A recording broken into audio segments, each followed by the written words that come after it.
Melalui salah satu komisionernya, Bawaslu Sumsel mengingatkan kepada partai politik khususnya serta bakal calon legislatif agar tidak melakukan kampanye politik di tempat ibadah yaitu masjid selama bulan suci Ramadan ini. Jika ditemukan ada parpol maupun bakal caleg yang melakukan kampanye politik di tempat ibadah selama bulan suci Ramadan ini, Bawaslu Sumsel akan menindak tegas. Secara umum disampaikan oleh Kurniawan, selaku komisioner Bawaslu Sumsel, pihaknya tidak melarang parpol untuk melakukan sosialisasi selama bulan suci Ramadan ini.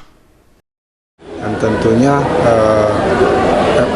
aktivitas itu lebih banyak di tempat-tempat ibadah. Dan itu ya, kalau sekadar sosialisasi saya kira tidak masalah, tapi kalau sudah mengarah kampanye itu yang akan kita lakukan tindakan.